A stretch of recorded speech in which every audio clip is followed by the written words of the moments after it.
Salut à tous. Voici une question qu'on nous pose souvent, c'est comment stabiliser un détecteur. Le problème, c'est que quand les gens ils achètent un détecteur, ils ne lisent pas le manuel, ils mettent tout à fond et généralement quand ils l'allument, eh bien ça vibre dans tous les sens. Là, typiquement, on a le cas sur le détecteur Patriot. Donc le Patriot, c'est un détecteur de la marque Technetics qui a été popularisé il y a quelques années.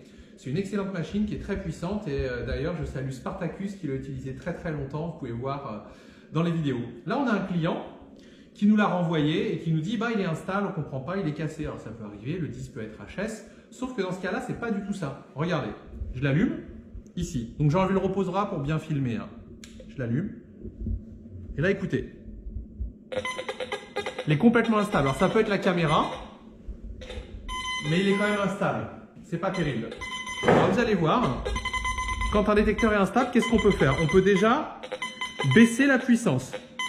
Alors vous allez voir, sensibilité, on est à 90, c'est vrai qu'on pourrait baisser.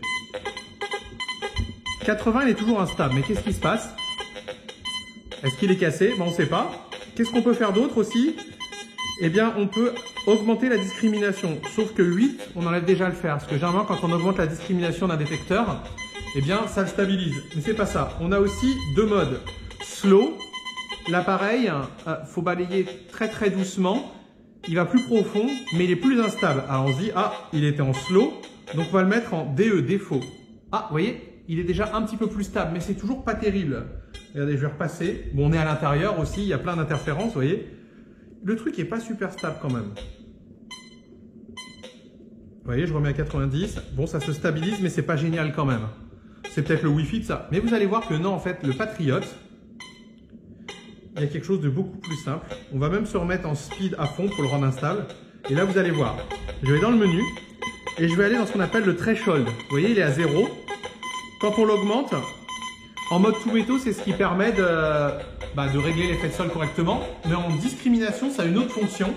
Ça permet de le stabiliser. Donc, quand vous êtes dans une valeur positive, vous allez plus profond. Mais surtout, l'appareil est instable. Donc, regardez, là, je l'ai mis comme le client me l'a envoyé, instable. Mais regardez, je vais prendre le threshold et je vais tout simplement le mettre à -3. Et là, c'est terminé. Et pourtant, je suis bien en mode en speed slow. Donc là, l'appareil est censé être instable. Et en sensibilité, je suis à 88 et pourtant, je suis à l'intérieur. Vous voyez, là, il y a du Wi-Fi, il y a l'alarme, il y a tout. Donc, le fait, quand vous avez un Patriot comme ça qui est instable, eh bien, ce qu'il faut faire en premier, c'est aller dans le threshold et le mettre à -3. Ça ne vous fait pas perdre de puissance, c'est juste que ça stabilise l'appareil.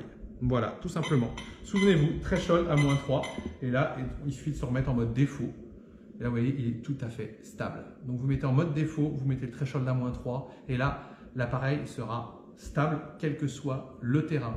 C'est écrit dans le manuel, il faut l'avoir lu.